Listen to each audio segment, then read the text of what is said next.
Erev Tov, Shalom, bonsoir à toutes et à tous. On se retrouve comme chaque semaine avec le Rav Shmuel Uziel pour Midreshet Yehuda Manitou.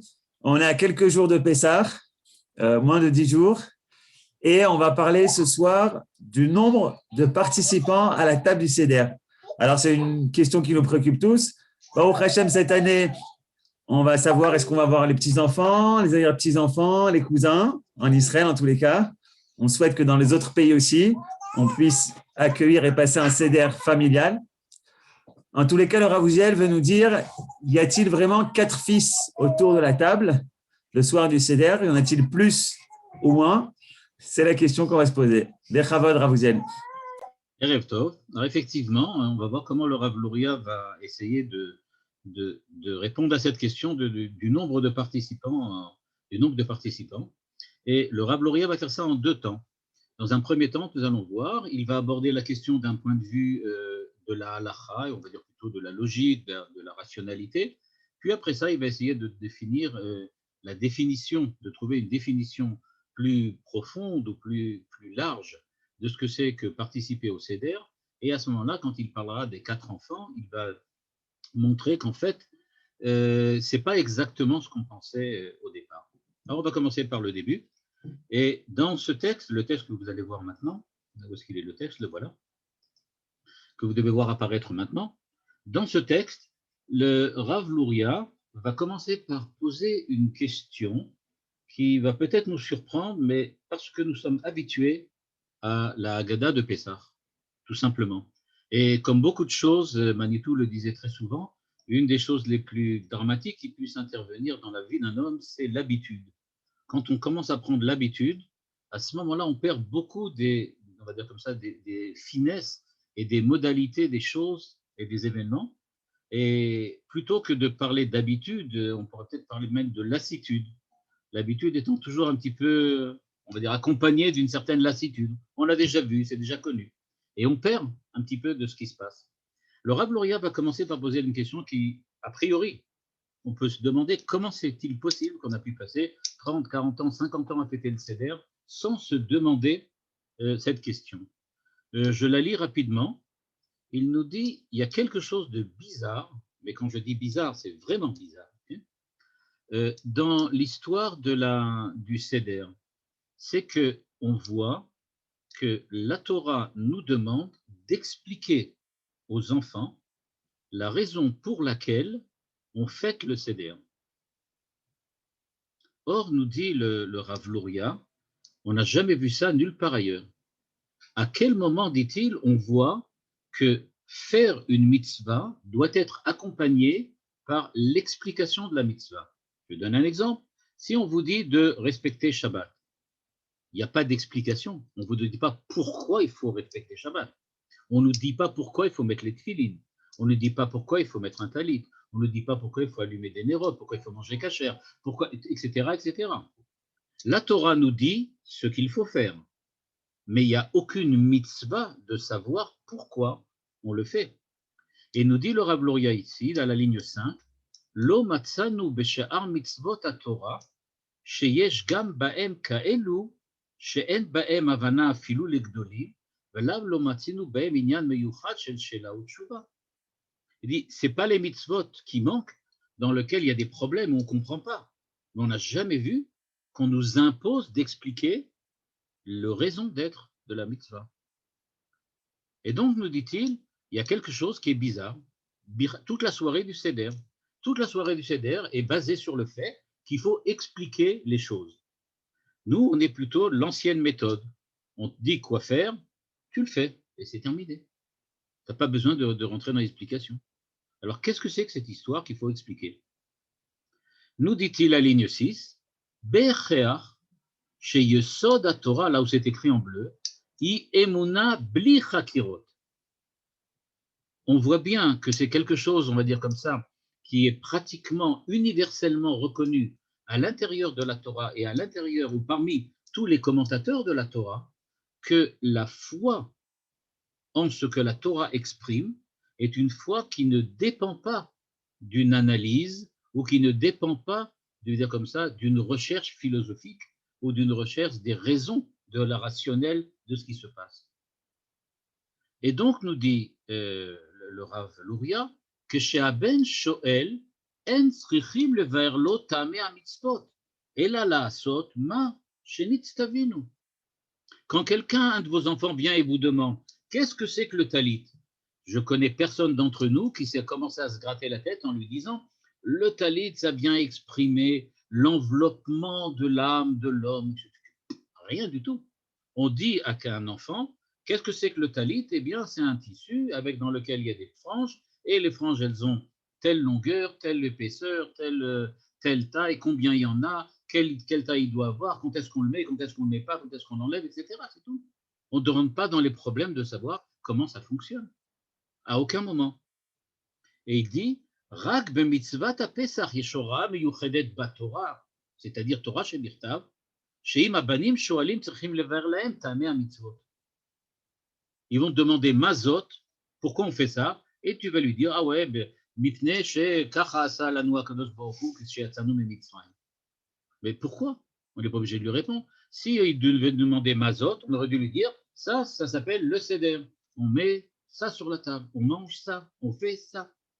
À aucun moment, on voit qu'il faut donner des explications rationnelles. Et donc, nous dit le Rav Luria, c'est quelque chose de bizarre auquel on ne se rend pas compte. Toute la soirée du seder se fonde sur le principe qu'il faut expliquer les choses. Mais pourquoi? Il n'y a aucune mitzvah ailleurs dans la Torah où on explique. Nous dit le Rav Luria par ça, mais ça va se renforcer encore. Pourquoi? Parce que après qu'on ait raconté toute la Haggadah aux enfants, on arrive à Kol shelo amar shlosha dvarim bepesach lo yatsa yedei chovato. Et tout le monde connaît le jeu de mots qu'on fait tous les ans, c'est-à-dire, bon, alors j'ai dit Pessah, Matzah, Maror, j'ai terminé, je n'ai pas besoin de plus que ça. Celui qui n'a pas dit ces trois choses-là, il n'a pas été revoir. J'ai dit Pessah, Matzah, Maror. J'ai dit les trois, donc ça y est, c'est fini. Non, on dit non, c'est pas ça. Pessah, al-Shum, Maror, al-Shum, c'est-à-dire, on voit bien que la Haggadah insiste, comme c'est écrit dans la Torah, sur le fait qu'il faut absolument expliquer les choses.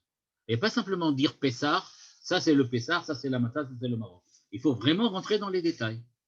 Et donc, nous dit le Rav Luria, il faut commencer par comprendre pourquoi il faut expliquer, afin de comprendre pourquoi il y a des enfants à table. Parce que les enfants qui sont là à table, les 4 enfants, viennent justement pour poser la question, ou la Torah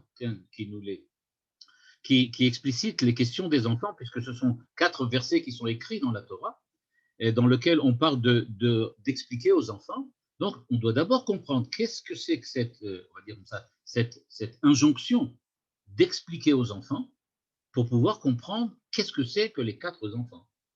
Ou d'une autre manière, si déjà je vais essayer de comprendre quelles questions posent les enfants, il faudrait d'abord que je me demande à moi la question, pourquoi ont-ils le droit de poser des questions? C'est ce que dit le Rav Luria. Et donc il nous dit, Ubi Pshuto, ligne 11, on va devoir admettre qu'il y a une différence entre toutes les mitzvot de la Torah et la mitzvah du Seder. C'est tout à fait différent. À savoir, on va être obligé d'admettre qu'il y a quelque chose de particulier qui se passe le soir du Seder, mais qui n'existe pas dans aucune des autres mitzvot. Pourquoi? Parce qu'on voit bien que la Torah nous demande d'expliquer. Et si elle nous demande d'expliquer, c'est quelque chose de bizarre. Et il nous dit la chose suivante. בפשוטו נראה שחילוק בין מצוות שנצטוו ישראל אחר מתן תורה למצוות שנצטוו בהן קודם מתן תורה. Je vais déjà vous donner la clé pour qu'on puisse aller un peu plus vite, pour qu'on puisse de voir tout.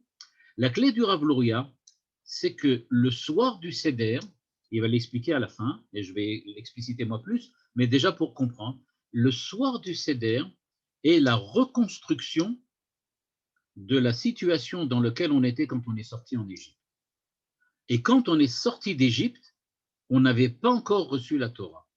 C'est-à-dire que la mitzvah que nous avons de raconter aux enfants ce qui s'est passé, c'est-à-dire d'expliquer aux enfants dans les détails ce qui s'est passé, elle est parce que c'est une mitzvah qui n'a pas été donnée seulement après que le Dieu se soit révélé sur le mont Sinaï, mais qu'elle parle d'une situation, on va dire comme ça, pré-sinaïque. On est dans une situation dans laquelle on n'a pas encore reçu la Torah. C'est pour ça elle est différente. Et donc, dans un premier temps, le Rav Luria va nous expliquer quelle est la différence entre la Torah, les mitzvot, avant le Sinaï et après le Sinaï. Quand on aura compris la différence, on va comprendre pourquoi dans la soirée du Seder, où nous nous remettons dans l'atmosphère d'avant le Sinaï, on a besoin d'expliciter les choses. Donc c'est l'idée, on va dire comme ça, le squelette de ce que le Rav Luria va dire. Donc on va commencer, ligne 11. Il y a donc une différence, dit-il, entre les mitzvot qu'on doit faire après Matan Torah et avant Matan Torah. Pourquoi? Me voir, ligne 12, qui Israël nichnesu lekdusha betvila vegerut vazaadamim beshat Matan Torah. Mashma shekodem lachen lo hayu bekdushat Israël. Et là, il jette, on va dire comme ça, un énorme pavé dans la mare, comme on dit dans le canard enchaîné. Que s'est-il passé? Eh bien, il s'est passé quelque chose. Que, en fait, les enfants d'Israël qui sont sortis d'Égypte avant le mont Sinaï n'avaient pas encore la Kedusha qu'ils ont obtenue après le Sinaï. Ça ne veut pas dire qu'ils étaient complètement comme les autres nations. Ils n'étaient pas comme les autres nations, mais ils n'étaient pas encore comme Israël. On a parlé un petit peu une fois de la différence entre Yaakov et Israël. On pourrait dire qu'ils n'étaient pas Israël, ils étaient Yaakov. Ce n'était pas encore ça. Et donc, ils étaient dans une situation un peu intermédiaire entre l'un et l'autre, entre, on va dire, les nations et Israël, quelque chose d'intermédiaire. Et ça, c'est un chidouche, parce que pour le Rav Luria, on va donc apparaître la possibilité d'une situation dans laquelle tu n'es pas encore Israël, mais tu n'es plus dans les nations. C'est-à-dire que la famille de Yaakov, le peuple d'Israël, est un peuple, mais il n'est pas encore Israël. Il est autre chose. Il est intermédiaire entre les nations et Israël. Quelque chose qu'on ne connaissait pas. Et il nous dit, Veyesh levaer le fizé, là où c'est écrit en vert maintenant, Eze geder haya lahem. C'est-à-dire, quelle est cette définition exacte de ce que c'est qu'Israël sans être Israël? She'are ברור שיצאו מגדרי בן נוח, שהרי נצטוו במצוות נוספות, על 7 מצוות בני נוח, כמו פסח, מצה ומרור. Et il nous dit que les 3 mitzvot, Pesach, Matzah ou Maror, sont précisément un exemple de mitzvot qui ne font pas partie des mitzvot des Bnei Noach. Bnei Noach, c'est toutes les autres nations, tous les autres hommes. Ils sont tous des Bnei Noach. Les enfants d'Israël n'étaient pas des Israël, ben oui, ils n'avaient pas encore reçu la Torah, mais d'un autre côté, ils n'étaient plus des Bnei Noach, parce qu'ils avaient déjà des mitzvot supplémentaires. Ils avaient Shabbat, ils avaient la Brit Mila, ils avaient Pessah, Matzah, Maror, tout ça ils avaient. Donc, ils n'étaient pas encore Israël, mais ils étaient plus Bnei Noach. Alors donc, qu'est-ce qu'ils étaient? À quoi ça correspond? Et là, le Rav Luria va essayer de nous expliquer, en fait, en quoi les enfants d'Israël sont différents des nations, mais pas encore Israël. Où se situe la différence? Et il nous dit que Niré, ligne 15, chez Israël yeshlo neshama mishoresh hakdusha, vechen guf Israël yesh bo kdusha. Ou le fizé, gam maase Israël ose bli kavana, eyot vaguf yesh bo kdusha, mimele amaase ou maase acher.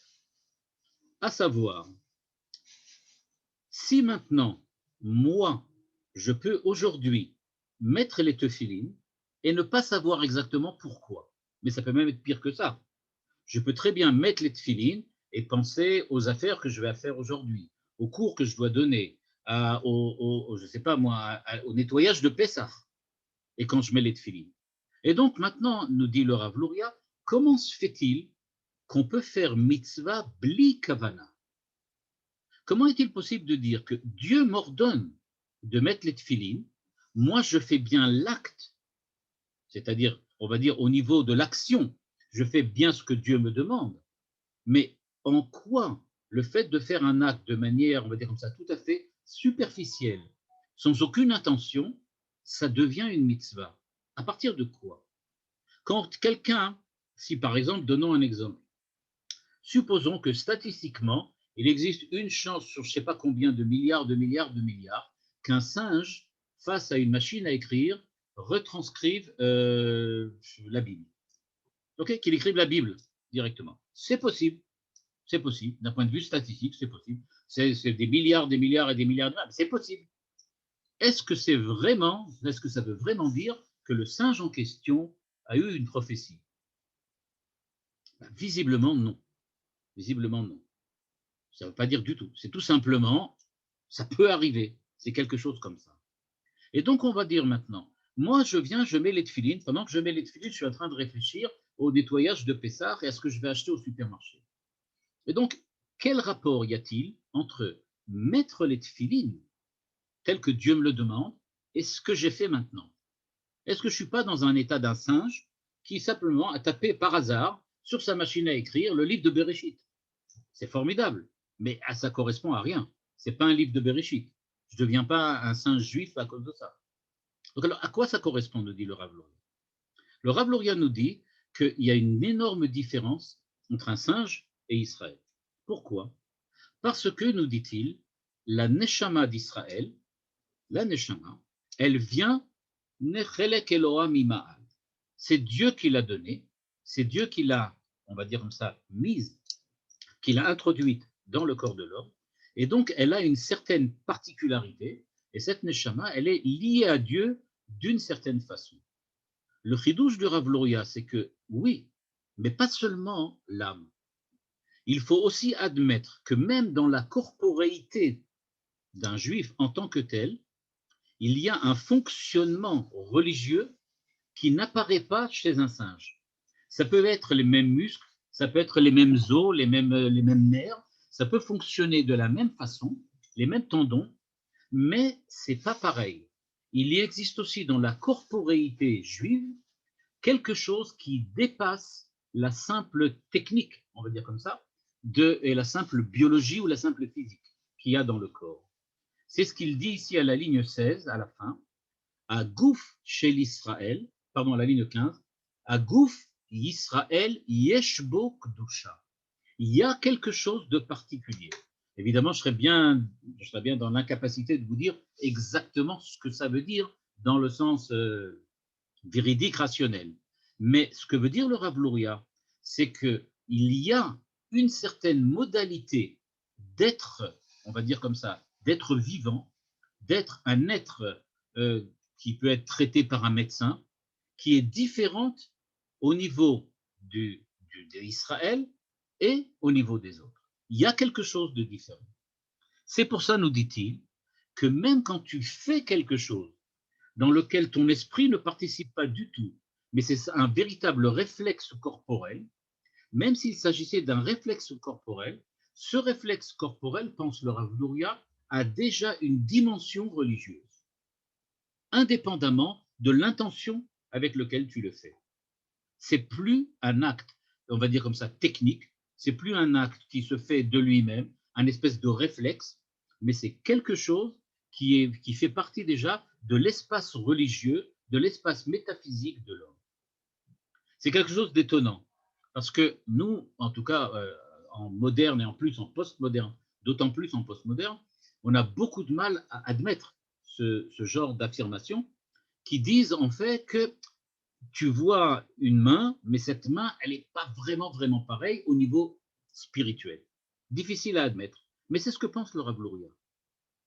Et il nous dit que c'est ça ce qui fait la capacité, on va dire comme ça, pas la capacité, parce qu'on voit bien que ça ne dépend pas de nous, mais ce n'est pas une capacité, mais c'est-à-dire c'est une espèce de spécificité. C'est comme ça qu'on est. On est un peu différent.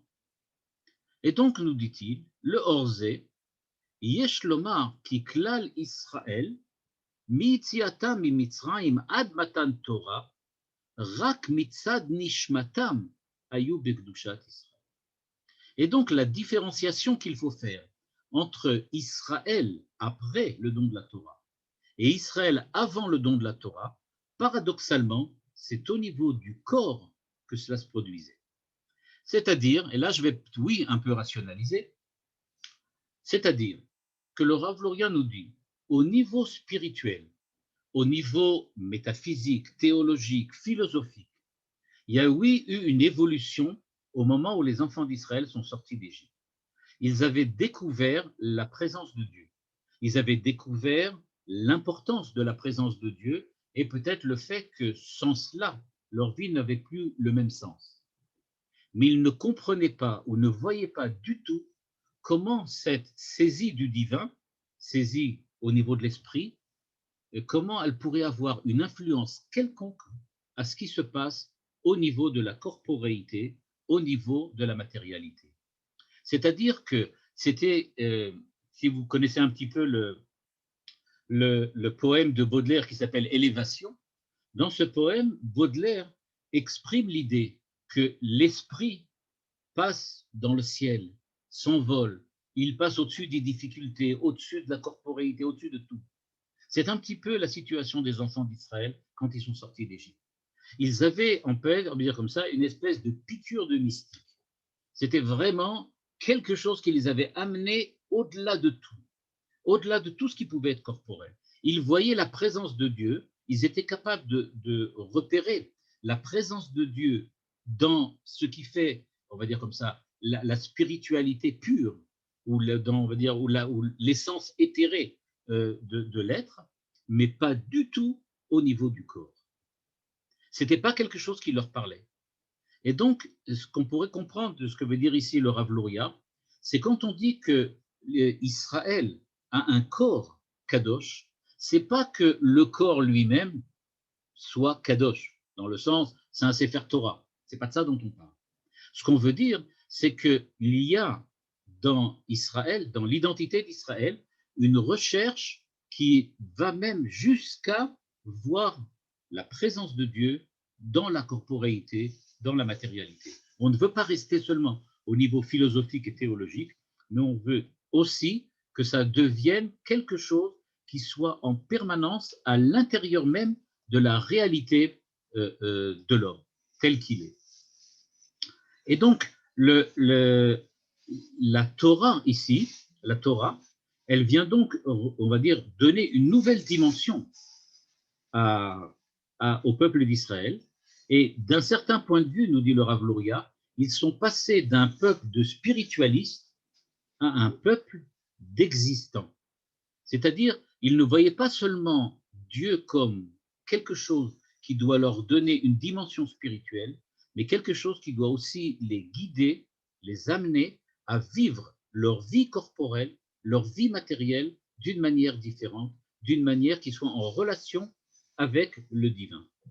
C'est pour ça, nous dit le Rav Luria, que même quand on fait quelquefois quelque chose, sans le comprendre, sans y réfléchir, le fait même qu'on le fasse, c'est-à-dire qu'on ait la volonté de le faire, c'est déjà différent. Parce que pour nous, le faire, c'est, on va dire, d'une manière un peu paradoxale et un petit peu géométrique, c'est insérer de la Kedusha dans la matérialité.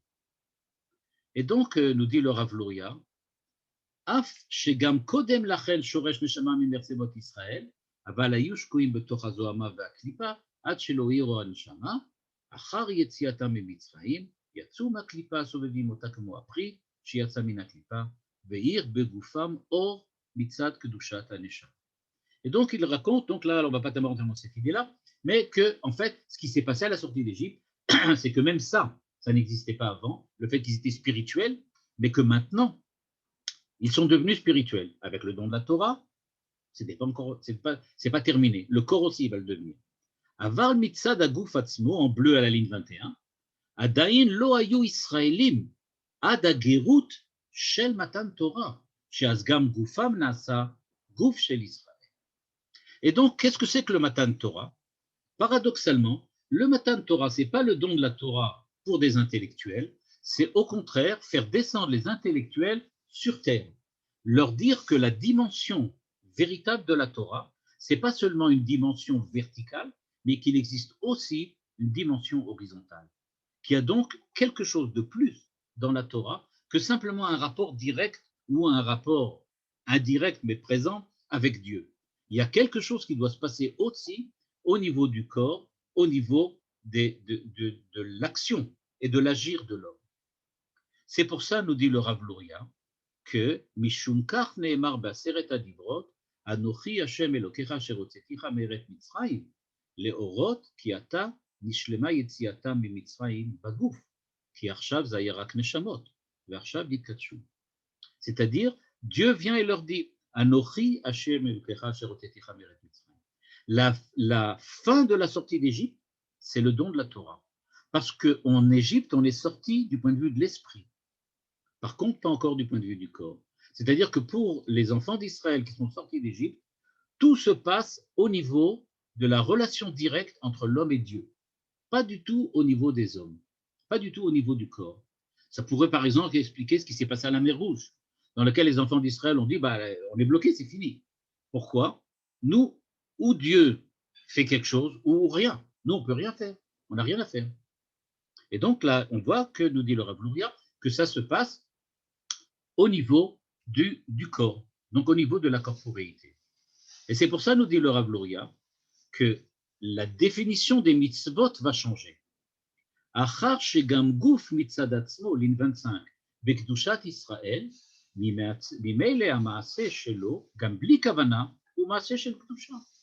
À partir du moment où Dieu va donner la Torah et va expliciter les dimensions, les principes selon lesquels on peut appliquer les principes de la Torah spirituelle dans le monde matériel, à ce moment-là, cette dimension matérielle va devenir, on va dire, autonome complètement, et elle va prendre sa propre personnalité indépendamment de l'identité spirituelle de l'homme. C'est-à-dire, on peut très bien accomplir un acte de mitzvah sans y réfléchir, sans y penser, et ça restera une mitzvah. Parce que ce qui est essentiel, c'est de savoir dès le départ qu'on accomplit une mitzvah.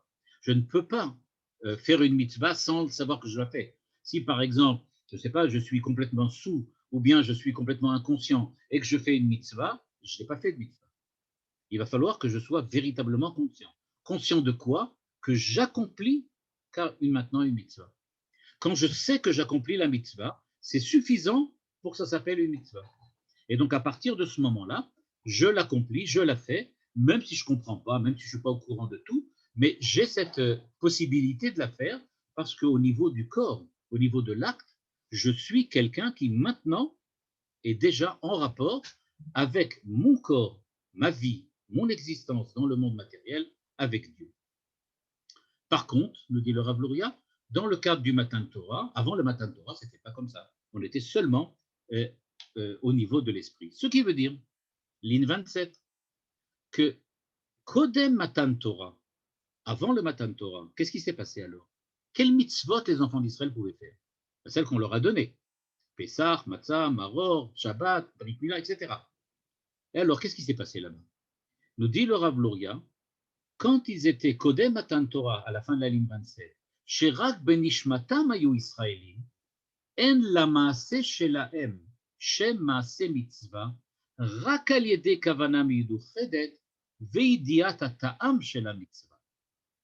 C'est pour cela que, inversement et paradoxalement, pour que quelqu'un qui pense qu'il n'a aucune possibilité, aucune éventualité d'agir sur le monde, d'agir sur la matérialité, lui demander de faire une mitzvah, c'est paradoxalement demander le nom à quelqu'un qui met un masque.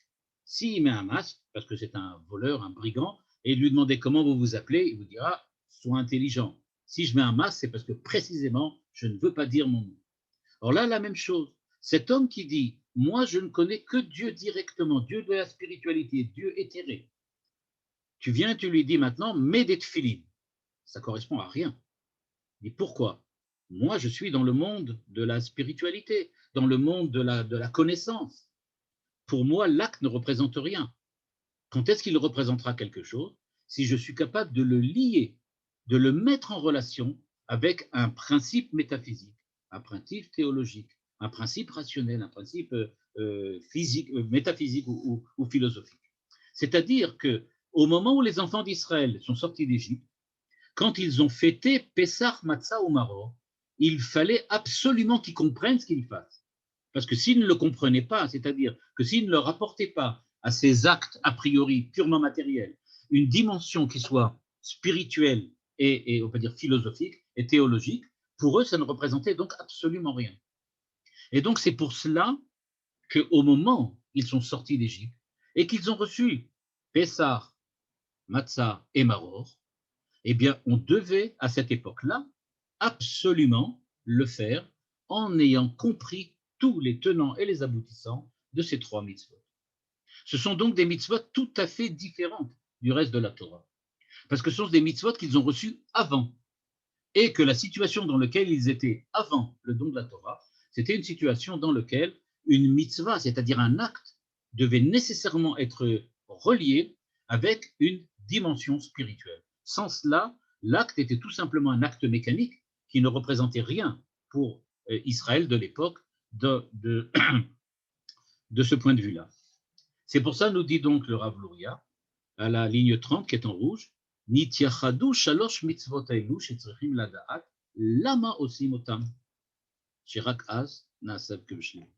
C'est donc pour cela que ces 3 mitzvot sont complètement différents. Ce sont des mitzvot, donc, dans lesquels, sans les comprendre, tu n'as rien fait. Il faut absolument avoir compris. Nous dit le Rav Luria, petit problème. Petit problème.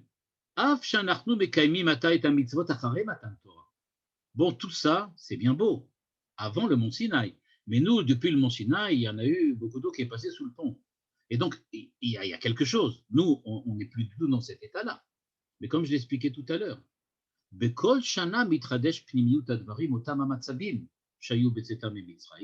c'est pour ça que Loyatsa est déchoratu. Donc, nous dit le Rav Luria, eh bien, étant donné que la fête de Pessah, ou plutôt du Seder, le Seder, la fête, on va dire la cérémonie du Seder de Pessah, est une cérémonie dans laquelle on te redemande de revivre la sortie d'Égypte. Ça veut dire que tu dois revivre la sortie d'Égypte dans la situation exacte à laquelle on était au moment où on est sorti. À ce moment-là, nous étions dans une situation dans laquelle on n'était pas capable de faire Pessah, Matzah ou Maror sans comprendre le sens profond des choses. C'est pour cela que ce soir-là, on est obligé de comprendre le sens profond des choses. Mais ce n'est pas parce qu'aujourd'hui on ne pourrait pas, mais c'est parce qu'on est obligé de revenir à la situation précédente. Mais c'est un espèce de quelque chose dans lequel on se rappelle. Et donc, il y a quelque chose donc de paradoxal. Plus tu es éloigné de la matérialité, et plus tu as besoin de te référer à un côté spirituel. C'est parce qu'on n'est pas capable de vivre la mitzvah au sens existentiel du terme, comme c'était le cas des enfants d'Israël qui sont sortis d'Égypte, qu'on a eu demandé d'essayer de reprendre, on va dire comme ça, de sortir des limites de l'action directe et de faire quelque chose qui soit du niveau de la réception spirituelle de la chose et pas simplement de l'action pure et simple. Aujourd'hui, d'un certain point de vue, on a l'habitude de faire des choses parce que pour nous, c'est bien clair que maintenant les choses ont un sens du point de vue du matériel, du point de vue de la corporéité. Et donc c'est pour ça que pour nous, il n'y a pas de problème. Mais si on se remet dans l'état de l'époque, on est nécessairement obligé d'en passer par la relation par l'esprit. Comme si l'esprit et on va dire comme ça, la psychologie humaine juive de l'époque, ou pas juive, mais plutôt d'Israël de l'époque, hébraïque de l'époque, était une psychologie axée seulement sur une fuite, comme le dit Baudelaire, dans le ciel. Une fuite dans une envolée spirituelle, mais pas du tout une relation directe avec les choses telles qu'elles sont. Et le Rav Luria, donc, à partir de cette définition-là, arrive à deviner donc, que les questions des enfants, donc, c'est donc des questions qui étaient avant le Matan Torah. C'était avant. Et donc, ces questions qui étaient avant le Matan Torah, il a fallu donc leur répondre. Quand on doit leur répondre, on doit leur donner les explications. C'est pour ça qu'il est écrit Baruch hamakom shenatan Torah le Israël baruchu keneged arba banim dibra Torah. Baruch hamakom, c'est-à-dire, on dit bien, ces mitzvot-là, elles étaient déjà avant Matan Torah. Avant qu'on puisse, qu'on ait déjà pu d'avoir la possibilité. Il y a quelque chose de particulier du point de vue de la halacha, qui est aussi exceptionnel. C'est que Pessah, Matzah et Maror, du point de vue de la halacha, même si la majorité des enfants d'Israël étaient impurs, on les faisait quand même. On faisait quand même la mitzvah. Si pour une raison quelconque, la majorité du peuple d'Israël était impur, ça ne changeait rien. On faisait le Korban Pessah et on mangeait des matzot et du maror. Et ça, c'est aussi exceptionnel. D'habitude, on ne fait pas ce genre de choses. Comment? C'est les seuls mitzvot qui ont ça. Il dit pourquoi? Parce qu'elles sont au niveau de la spiritualité, pas au niveau de la corporéité. L'impureté, c'est au niveau du corps. Ça ne les concerne pas. Donc c'est pour ça qu'on vit à ce niveau-là. C'est le premier volet du Rav Luria. Et donc maintenant on comprend, toujours pas pourquoi il y a 4 enfants, mais on comprend déjà quelque chose. Qu'est-ce que c'est que les questions des enfants? Eh bien, les questions des enfants, il faut les replacer dans le cadre global de la recherche du sens profond des choses qui existait dans la petite période très courte qui a précédé le don de la Torah et qui a suivi la sortie d'Égypte. C'était une période courte, il n'y avait pas beaucoup de temps, quelques semaines. Mais on était passé par là et on a dû donc rechercher à comprendre. Et donc la question des 4 enfants, les 4 questions qui sont définies dans la Torah, puisque ce sont 4 versets de la Torah dans lesquels il est écrit Vaya ki shalcha bincha machar, c'est un verset. Donc on dit si ton enfant va le demander, et à ce moment-là on peut s'arrêter et dire ok, mais pourquoi il va le demander? D'où est-ce que la Torah elle sait qu'il va le demander? Et s'il ne veut pas demander, pourquoi? La réponse, elle est simple. Quelqu'un qui est dans un certain niveau de spiritualité, vient de sortir d'Égypte, pour qui la reconnaissance qu'il a de Dieu est une reconnaissance qui est surtout au niveau de l'esprit, pas du tout au niveau du corps. Il ne comprend pas du tout que Dieu puisse être présent dans l'histoire ou dans le monde ou change quelque chose dans le monde. Il sent juste que Dieu est au-dessus, au-delà. Il peut apporter, faire des plaies qui frappent le monde, c'est-à-dire qui détruisent. Mais construire, pourquoi Dieu devrait-il construire quoi que ce soit dans le monde? Il est un Dieu qui est au-delà des limites de la nature et au-delà des limites du corps. Et donc, pour quelqu'un qui vit dans ce monde-là, effectivement, les morts, mazot. Mais qu'est-ce que c'est que ces mitzvot? Mais qu'est-ce que vous allez faire là? Ça correspond à quoi? Donc la Torah est persuadée, c'est évident, que si vous vous remettez dans l'état d'esprit de l'époque, il y aura des questions. Parce que dans cet état d'esprit, effectivement, les mitzvot, c'est pas vraiment leur tasse de thé. C'est pas ça. Eux, ce qu'ils attendent, c'est beaucoup plus une relation directe. D'un certain point de vue, c'est un petit peu bizarre, mais je ne vais pas faire de parallèle, parce que il faudrait expliquer pourquoi le parallèle n'est pas vraiment un parallèle. Mais pour donner un exemple, c'est un peu comme une religion qu'on connaît et qui a tendance de dire, nous, ce qui est important, c'est la foi, c'est l'amour, c'est le truc comme ça. Mais nous, tout ce qui a rapport avec les mitzvot, ce n'est pas du tout pour nous. Le Rav Luria, maintenant, dans un second mouvement, va essayer maintenant de montrer qu'effectivement, la soirée du Seder va être axée sur ce principe, mais d'une autre manière. Et il va donc aborder le sujet d'une manière un petit peu différente. Dans le deuxième chapitre, dans le même essai qu'il a écrit sur les Arba Banim, il l'a décomposé en 2 parties. La première partie, c'est celle qu'on vient de voir maintenant, c'est-à-dire comment comprendre qu'il faut poser une question et expliciter les choses. Dans la deuxième partie, maintenant, il va aborder la question d'une manière un petit peu différente. Et il nous dit, premièrement, tout ça, c'est, dit-il, ok, le sens littéral. Bon, c'est ça ce qu'il appelle le sens littéral, on lui laisse la définition. Et donc il nous dit, ça c'est le sens littéral. Ok, on comprend bien. Mais le problème est de savoir qu'est-ce qui s'est passé. Qu'est-ce qui s'est passé vraiment? Et il nous dit, en fait, il y a quelque chose de particulier. On peut définir la question comme quelque chose qui est en rapport avec l'obscurité. Bon, évidemment, nous, on fait ça souvent, mais là, ce n'est pas ce que veut dire le Rav Hirsch. Pardon, le Rav Luria, pardon. J'en ai un cours sur le Rav Hirsch. Donc, c'est donc le Rav Luria. Il dit, regardez, c'est quand même intéressant de voir que toutes les mitzvot qui tournent, Pessah, Matzah ou Maror, elles tournent dans la soirée du Seder. Tout ça, ça se passe la nuit. Mais pourquoi pose-t-on des questions spécialement la nuit? Pourquoi l'obscurité? Quel est le rapport entre l'obscurité? Le Rav Luria, maintenant, va développer un autre aspect de Pessah, un autre aspect de la soirée du Seder. Et il va aller se axer maintenant sur le rapport entre jour et nuit. Et pour lui, quand on veut parler de Manishtana, Alayla Azeh Mikol Alelot, on voit bien que le Manishtana insiste sur le fait que c'est une nuit. Et donc, si la question a rapport avec la nuit, et si la nuit, c'est l'obscurité, ça veut dire en fait que les questions que les enfants posent sont en rapport précisément avec l'obscurité. À savoir qu'il y a quelque chose de spécial dans la nuit du Seder, la nuit elle-même. Et qu'est-ce qu'il se passe? D'après le Rav Luria et d'après les Midrashim qu'il va amener, eh bien, il y a une particularité à la soirée du Seder. Alors, j'ai bien expliqué avant, donc il y a une particularité de la sortie d'Égypte. Maintenant, on va parler de la soirée du Seder. La soirée du Seder, elle a une autre particularité. C'est que le jour et la nuit sont confondus.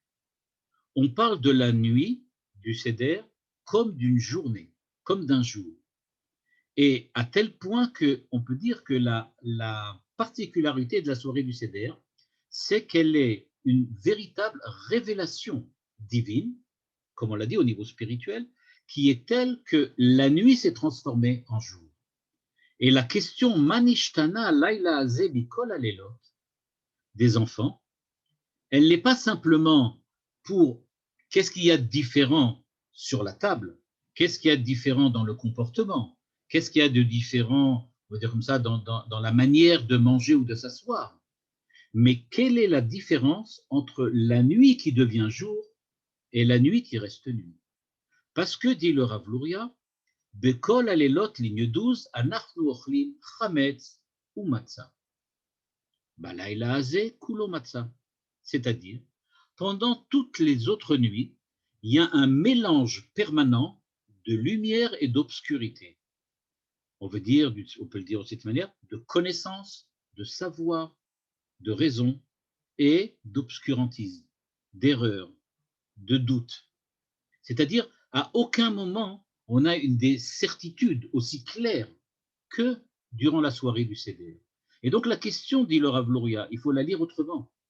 Il ne faut pas dire simplement Chametz ou Matzah comme ce qu'on voit sur la table, mais Chametz ou Matzah dans le sens, il y a un mélange permanent de bien et de mal, d'erreur et de savoir, de connaissance et d'ignorance.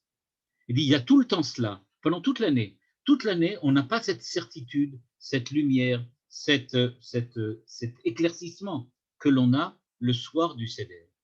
Et donc la question, dit le Rav Luria, c'est que tout démarre à partir de cette relation-là. Et donc, dit-il, ligne 14 en bleu, Alayla Azeh Kulo Matzah. Tout est clair maintenant. Ve'en anachnu yereim la'achsot yichud. Bon, là, il parle d'un terme de kabbalistique. Besha'at shlitat hara ve'en pachad shel achiza b'kedusha. C'est-à-dire, si on regarde bien le déroulement de la nuit du Seder, dit le Rav Luria, on ne peut pas ne pas remarquer que durant cette nuit-là, on est tellement sûr de nous que, par exemple, on dit qu'on n'est pas obligé de faire Kriyat Shema à la Mita. On n'est pas obligé. Pourquoi? On peut très bien être atteint par le mal. On peut très bien être influencé par le mal. On peut très bien être, on va dire comme ça, détérioré, se faire détériorer par le mal. Sauf le soir du Seder. Le soir du Seder, c'est absolument impossible. Il y a quelque chose qui fait que le blanc reste blanc et qui ne peut jamais être sali. Que l'âme juive, l'âme d'Israël, reste dans sa pureté, même si, en général, globalement, il y a quelquefois des erreurs qui se font et on trébuche quelquefois. Et donc, c'est pour ça, nous dit-il, que quand on demande Chametz ou Matzah, eh bien, on dit, voilà, le mal n'influence en rien. On peut mélanger. D'habitude, c'est Chametz ou Matzah. Cette fois-ci, c'est Matzah. On n'a aucun problème. Tu peux dire tout ce que tu veux, ça sera toujours Matzah. La même chose avec le maror. Il dit le maror, l'amertume, la tristesse, la dépression, tout ça. Il dit tout ça, bechol alelot. Bechol alelot. Mais maintenant, ici, ce soir-là, on peut sans aucun problème manger du maror et tout passe très bien. C'est-à-dire qu'on est capable de surmonter toutes les difficultés, de surmonter tous les problèmes, parce que ce soir-là, on est dans une dimension, une espèce de spiritualité extrêmement forte, qui en fait donne à l'homme quelque chose qui lui met dans une autre dimension et qui le met dans un autre principe de vie et d'existence. C'est pour ça que quand les enfants demandent Manishtana, c'est-à-dire ils demandent mais d'où ça vient? Comment est-il possible qu'on en soit arrivé dans une situation pareille, alors que d'habitude on n'est pas du tout capable de faire une chose pareille. On n'est pas du tout capable d'être sûr, d'avoir la certitude qu'on va surmonter le mal quoi qu'il arrive. Comment se fait-il qu'on puisse? La réponse, dit le Rav Louria, Avadim Aïnou le Pharaon de Mitzrayim. C'est-à-dire qu'on était là-bas en Égypte et il s'est produit quelque chose. Dieu lui-même s'est révélé. À partir du moment où Dieu s'est véritablement révélé, il n'y a plus de place pour le mal, il n'y a plus de place pour les doutes, il n'y a plus de place pour l'obscurité. La présence de Dieu en elle-même était suffisante. C'est-à-dire que la nuit, dit-il à la ligne 21, est devenue jour. Nistalek mimenu bechinat laila vena asayom.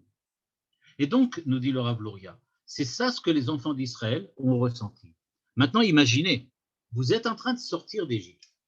Et nous, on essaye de revivre cette situation. On est en train de sortir d'Égypte et on a brusquement cet éblouissement de la présence de Dieu. Quand on est face à Dieu, directement face à la transcendance, face à une révélation de la transcendance, et qu'on vit dans le monde de la matière, pour nous, dit le Rav Louria, la matière n'a plus aucune présence. Le mal n'a plus aucune présence. Et donc, ce que disent les enfants, c'est justement ça leur question de base, c'est de dire, mais on ne comprend pas du tout. Comment ça se fait-il que pendant toute l'année, on est tellement attaché à faire attention, à ne pas trébucher, à ne pas tomber dans les règles, à ne pas se laisser entraîner par le mal. Mais là, la soirée du Seder, on fait tout ce qu'on veut. On mange du maror, on mange que de la matzah, tout marche, tout fonctionne. D'où ça vient ça? On s'est rappelé de la première partie. Dans la première partie, on avait vu qu'effectivement, c'était pour la raison pour laquelle les enfants d'Israël ne comprenaient pas les mitzvot en tant que tels.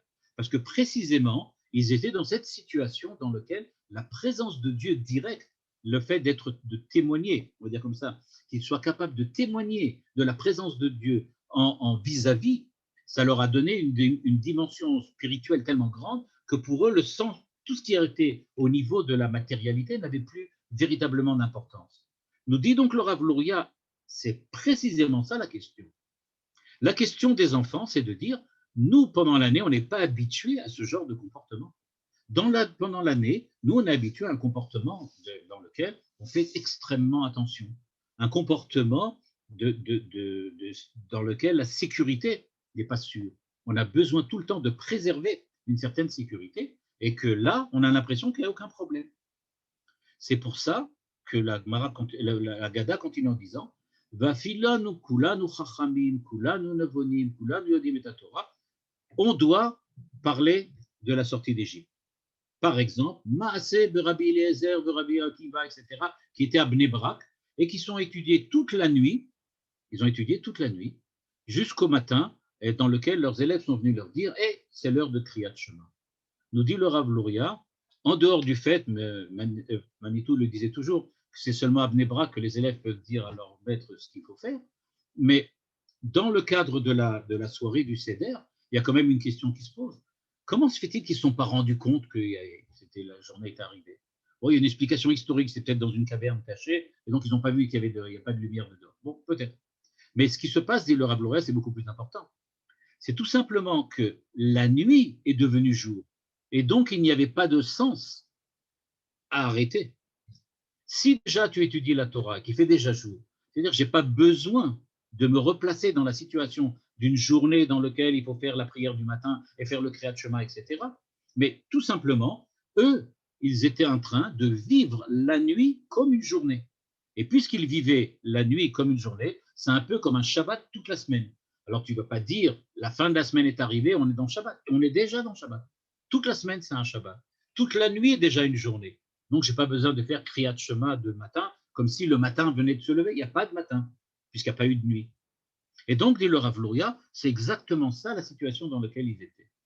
Et donc, la nuit du Seder, elle a donc ces deux aspects. Le premier aspect, c'est un aspect dans lequel on se déconnecte un petit peu de la matérialité, comme on l'a vu dans le cadre de ce qui s'est passé chez les enfants d'Israël. Et deuxième volet, c'est qu'en fait, on était dans un état de spiritualité tel qu'il n'y avait plus véritablement de présence qui pourrait nous gêner, il n'y avait plus de mal, il n'y a plus rien.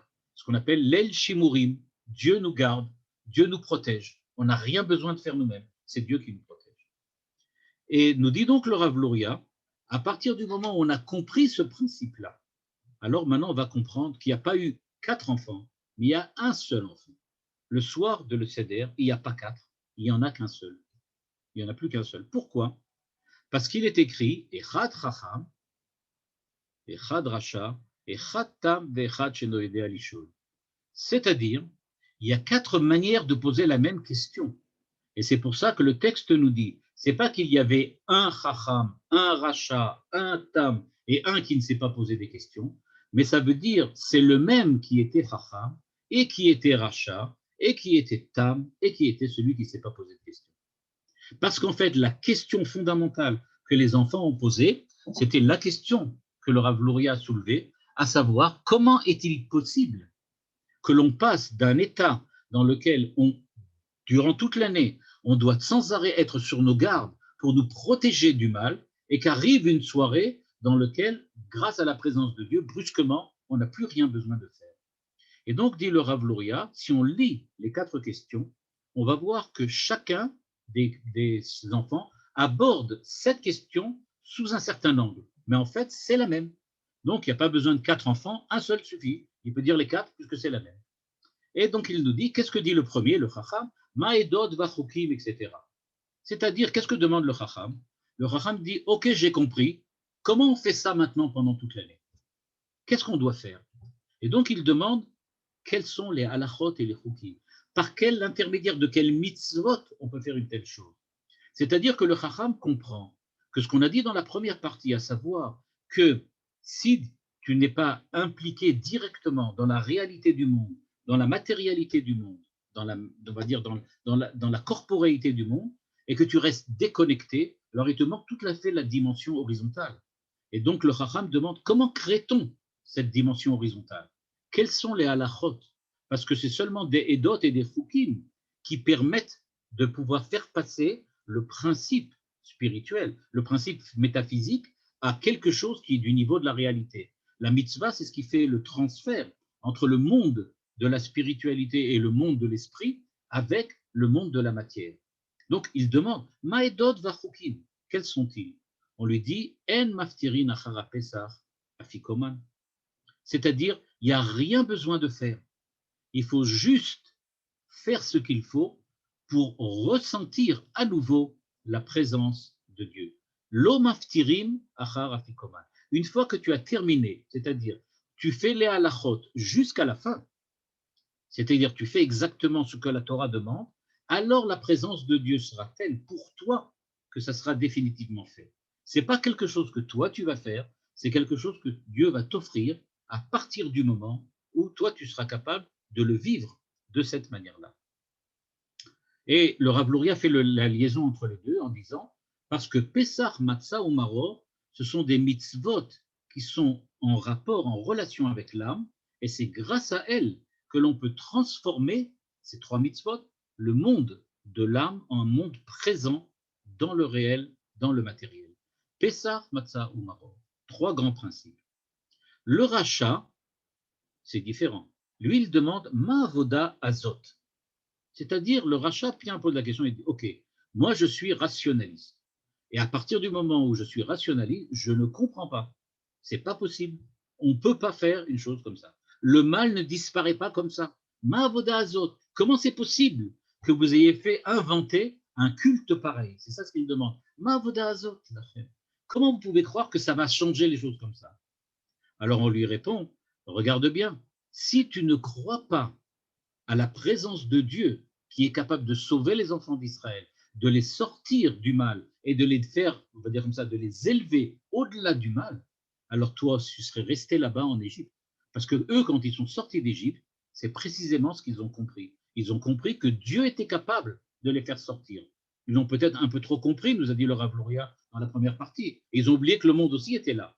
Mais en tout cas, ça, ils l'ont compris. Et c'est ça la réponse que l'on donne au rachat. Si toi, tu avais été là-bas, tu y serais resté. Parce que le principe même de la sortie d'Égypte, c'est de comprendre qu'on peut sortir. C'est-à-dire que Dieu peut te prendre et y sortir. Et donc, le Tam, qui vient après, demande la même question. Mazot, lui aussi demande pareil. Mais lui, il dit, OK, mais moi, j'accepte. C'est-à-dire, je ne me mets pas en révolte, mais j'accepte.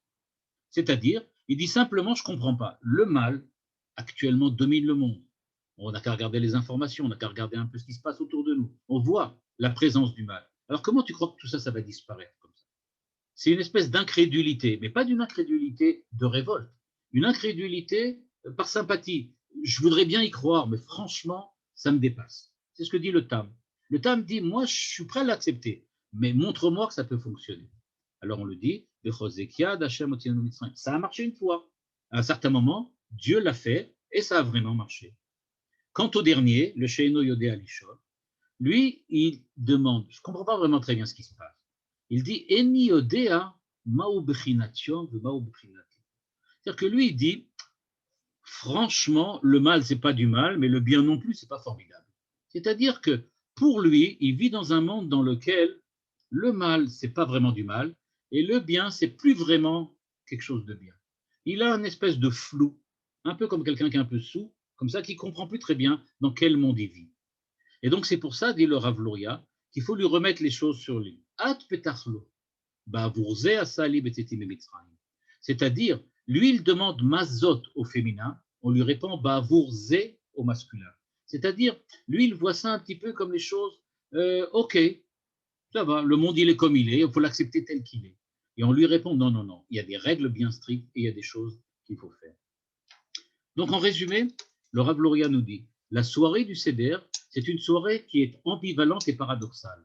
C'est une soirée dans laquelle l'obscurité peut s'illuminer, l'obscurité peut devenir de la lumière, on est capable de manger que de la matzah sans s'occuper s'occuper du maror ou s'occuper du chametz. On est capable de vivre dans un monde complètement éthéré, mais c'est paradoxal parce que quelquefois, on peut arriver à oublier notre présence au monde. Et c'est pour cela que les enfants d'Israël, effectivement, l'ont oublié et qu'ils ont demandé des explications. Quand les enfants aujourd'hui qui revivent la situation précédente, la situation du passé, revivent cette question, eh bien, ce questionnement prend une dimension différente. Maintenant, c'est un questionnement que nous revivons et nous demandons à ce moment-là, mais est-il vraiment possible que Dieu puisse effacer, nous amener dans une telle situation, dans un tel état? Et la réponse, oui, ba'avurze. C'est vrai, ça a eu lieu une fois et ça pourra revenir encore dans le futur, Be'ezrat Hashem, le plus tôt possible. Voilà pour ce que dit le Rav Luria sur ce sujet. Toda Rabba, merci beaucoup, Rav Uziel. On a compris la guicha des 4 enfants qui posent finalement la même question d'une autre manière. C'est le moment, chers amis, d'ouvrir vos micros et de poser vos questions, vos réactions. Les micros sont ouverts.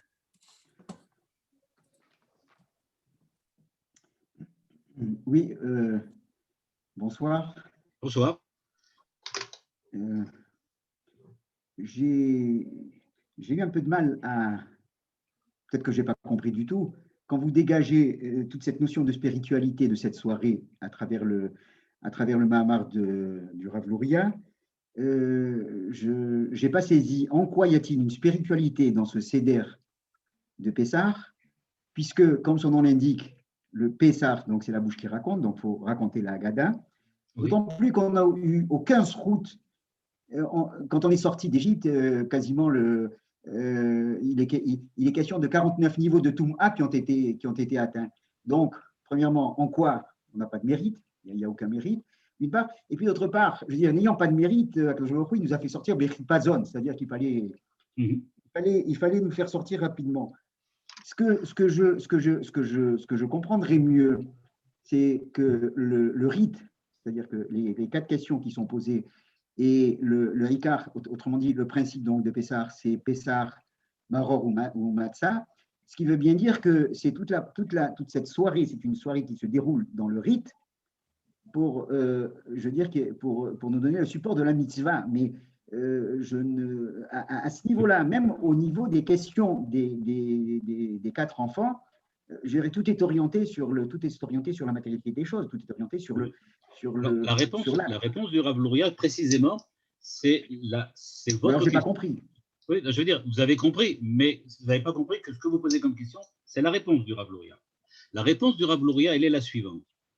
Elle est, le fait même qu'on ait pu sortir d'Égypte, bien qu'on soit au 49e niveau de Touma, le fait même qu'on est dans une situation dans laquelle on est complètement passif face à Dieu, face à la sortie d'Égypte, face aux événements, tout ça, ça indique bien qu'il n'y a pas une véritable participation matérielle, on va dire comme ça, corporelle de l'homme à ce qui s'est passé à l'époque.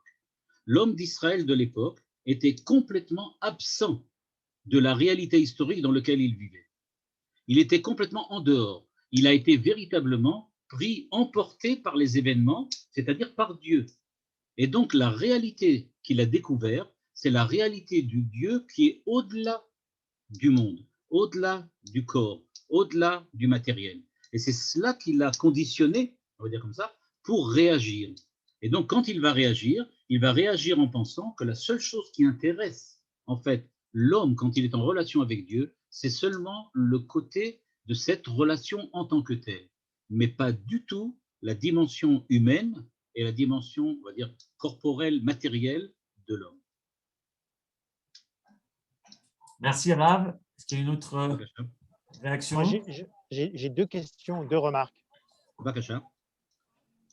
Quand vous dites au début en fait que la question des enfants implique en fait qu'il y a un mélange au niveau de l'identité de la nuit et du jour, est-ce que ça voudrait dire que en fait la Pessah,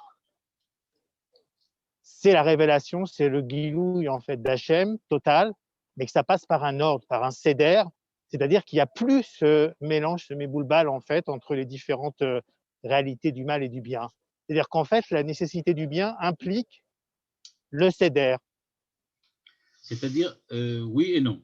Oui, c'est vrai que c'est à cause de ça, parce qu'il y a une révélation exceptionnelle, qu'il y a un seder. Mais le seder, il est en réaction à ce que l'homme pourrait comprendre de cette révélation et qui serait à tort de penser qu'il n'a pas besoin de seder. C'est-à-dire que le seder, c'est la façon dont Dieu montre qu'il existe une certaine ordination, dans le sens ordonner un prêtre, une certaine ordination de l'homme en tant que ce qu'il va devenir à l'intérieur du monde, et pas simplement pour l'élever ou le sortir dans un monastère, d'un certain point de vue. C'est-à-dire qu'on le veut qu'il devienne quelque chose à l'intérieur du monde. C'est ça le seder. Donc c'est vrai qu'il y a une révélation, mais cette révélation veut garder une dimension humaine, et c'est pour ça qu'il y a un seder qui vient l'imposer. D'accord. Et donc, si j'ai bien compris en fait ce que vous avez dit, s'il y a les mitzvot les plus importantes, comme Pessah, Maror et Matzah, et également la Brit, c'est-à-dire c'est une introduction aux mitzvot matériels corporels pour arriver en fait au Matan Torah, en fait, parce que c'est comme une sorte de transition. Oui, tout à fait. C'est-à-dire un changement d'état d'esprit pour avoir le cas du Matan Torah.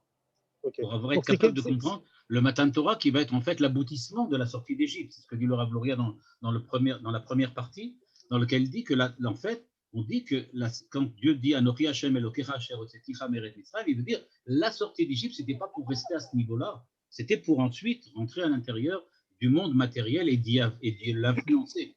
Et cette influence, vous ne pourrez l'acquérir que par la Torah. C'est ce que dit. Donc les mitzvot corporels, en fait, c'est pour nous éviter de rester dans une situation déterrée. En fait, c'est ça. Oui, tout à fait. Tout à fait. Ok, c'est la rabat. Et moi, je voudrais. Ah, pardon. Oui. Bavakasha. Vas-y, Suzy, après, je crois Daniel.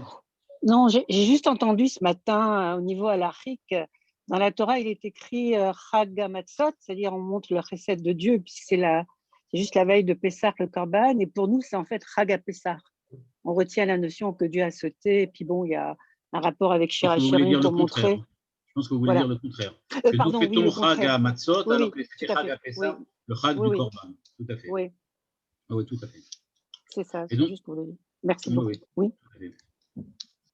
Oui, Et il y a aussi un rapport avec Shirachirim, puisque chacun voit le point positif chez l'autre, c'est-à-dire l'amour entre Dieu et Israël, quoi.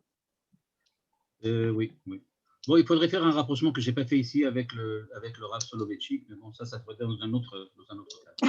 Chez le Rav Soloveitchik, il y a cette dimension-là, de l'amour qui va précisément créer ça. C'est ça, Aïloula, c'est la Ascara aujourd'hui. Pardon?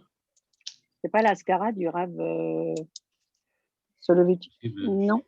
Je suis pas spécialiste du calendrier. Chavod, Eli. oui, je peux. Oui, Vakasha, Vakasha. Oui, donc, si j'ai bien compris, cette nuit, elle est toute journée. Donc, il y a pratiquement pas de mal. On n'est pas influencé par le mal.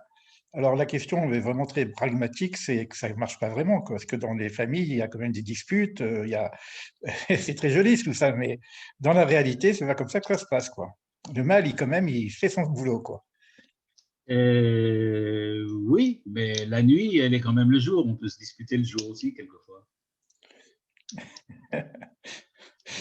C'est pas impossible. Non, mais c'est vrai que il faut reconnaître que ici, il parle surtout au niveau de la dimension. Bon, je vais rajouter une petite phrase. Tout ça, ça se passe au niveau de la Haggadah. Veigata levincha. C'est ce qu'on doit dire. Mais est-ce que nous, on le vit déjà? Bon, il y a quand même il y a quand même un grand fossé entre ce qu'on dit et ce qu'on fait. Et donc, on le dit, mais est-ce qu'on le dit vraiment? Donc, quelquefois, on ne le fait pas non plus. Alors, par contre, ce qui est intéressant, c'est cette idée-là de pouvoir manger l'herbe amère, c'est-à-dire qu'on consomme le maror, et donc on peut transmuter le maror en mitzvah. Tout à fait, en mitzvah, exactement. Ouais. Bon, c'est un énorme chidouche qu'il fait là. Il faudrait approfondir plus dans d'autres textes qu'il a écrits. C'est une résilience. Il y a véritablement, c'est un texte, en fait, c'est une notion chassidique connue, dans ce qu'on appelle it-apra, dans lequel on peut transformer le mal en bien. C'est-à-dire que le maror devient bon. Le maror devient bon. D'ailleurs, ce qui est marrant, c'est qu'on appelle souvent le charoset, quelquefois il y en a qui disent que c'est le maror, parce qu'il faut l'adoucir, on adoucit le maror. C'est-à-dire que ce n'est pas qu'on rajoute du doux pour que le maror soit pas piquant, mais c'est qu'en rajoutant le charoset, le maror devient plus doux. Il se change lui-même. C'est l'idée. Je peux poser une question? Vakasha. Oui. Moi, ce que je ne comprends pas, c'est que quand ils sont sortis d'Égypte, donc ils avaient cette dimension seulement spirituelle et il fallait leur donner cette dimension corporelle, matérielle. Alors pourquoi maintenant nous on est obligé de revenir à cette dimension que finalement on doit abandonner? Parce que ce que dit le Rambam dans la Halacha, il insiste sur le fait qu'on doit revivre la sortie d'Égypte. Parce que pour comprendre l'importance de la corporéité dans le cadre des mitzvot et de la Torah, il faut avoir déjà saisi le monde sans corporéité et comprendre en quoi l'absence de corporéité est quelque chose de rédhibitoire. Mais ça, on ne peut le faire que si on a vraiment saisi ce qui se passe. De la même manière, je reparle toujours de Baudelaire, mais bon, c'est vraiment, il faut reconnaître que Baudelaire était exceptionnel dans ça. C'est qu'effectivement, il faut avoir connu ce qu'il appelle l'ennui, la déréliction, etc., pour comprendre en quoi l'âme peut véritablement s'élever vers le ciel, vers le haut et passer au-dessus des problèmes. Il faut les avoir vécus vraiment. Sinon, ce n'est pas qu'on est au-dessus des problèmes, c'est qu'on n'a pas compris qu'il y avait des problèmes. C'est bien clair que Korban Pessah, bon, c'est une mitzvah, il faut faire Korban Pessah. Mais moi qui suis en Égypte à ce moment-là, j'ai quand même pris la divinité égyptienne et je l'ai brûlée. Oui. Ça veut dire que je ne suis pas resté simplement au niveau éthéré, je suis resté dans le concret. Dans le concret, si le Rav Luria aurait dit que ce n'est pas vraiment dans le concret que ça s'est passé, c'est plutôt au niveau de la prise de conscience. C'était une prise de conscience, c'était un choix. C'était un choix de dire, je vais faire quelque chose contre les Égyptiens. Mais ce n'est pas l'importance du Korban. Ce n'est pas l'importance du Korban. D'ailleurs, le mot Pessar, qui veut dire passer au-dessus, semble aussi indiquer ça. Indiquer qu'on passe au-dessus de la chose, on passe au-dessus des problèmes. On arrive à surmonter, à sauter au-dessus. Question technique. Comment se fait-il que le Rav Luria parle des 4 enfants avant Matan Torah, alors que le Hacham, c'est après Matan Torah? Ma'edot vachukim, Ça, c'est dans Parashat Beit Hanan. Oui, ben parce que dans le cadre du Chacham, ce qu'il veut dire, c'est que le Chacham est déjà après, il est d'accord, il a compris, mais il demande juste comment on fait maintenant. C'est-à-dire qu'il se dit, est-ce qu'il est possible que moi, un homme, je suis capable de transformer, je sois capable de transformer la lumière, l'obscurité en lumière? Moi, je suis qu'un homme, je n'ai pas cette dimension, cette possibilité. Alors on lui dit, si tu accomplis l'ensemble de la Torah comme global, comme on va dire comme ça, comme une totalité, à ce moment-là, c'est Dieu qui s'est révélé en Égypte et qui l'a fait, qui le refera une seconde fois. C'est pas ton œuvre à toi, c'est pas ton ouvrage. Sa question, c'est pas je suis après la Torah, il dit j'ai bien compris qu'il faut faire ce qu'il y a écrit là-bas, mais je ne sais pas comment le faire. Alors on lui répond, n'aie pas peur. L'étude de la Torah, l'accomplissement de la Torah jusqu'au bout, jusqu'à la dernière point virgule, c'est ça le chemin, on va dire comme ça, l'unique chemin pour y arriver. Merci. Bevakasha.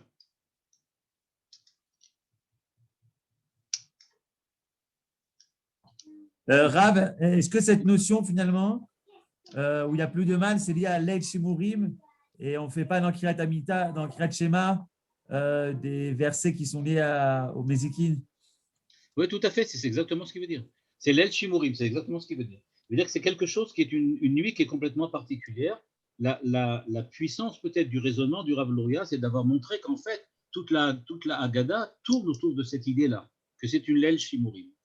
Et que quand on l'oublie, alors on a l'impression qu'on discute au niveau des techniques. Pourquoi on mange ci ou pourquoi on mange ça? Mais en fait, ce n'est pas du tout la question. Le problème, il n'en est pas là.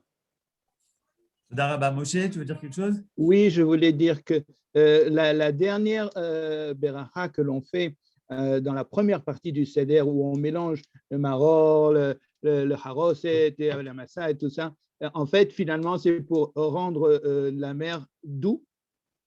On a tout mélangé et on a sorti un plat qui est devenu doux. Exactement. Ce que je disais, que quand on dit qu'il faut mettre du haroset pour le maror, ça ne veut pas dire que le maror et le haroset ensemble, c'est plus supportable que le maror tout seul, mais ça veut dire que maintenant, le maror a une certaine douceur. C'est ça. Il est devenu différent. Toda. Bevakasha. Toda Rabba Rav, merci beaucoup.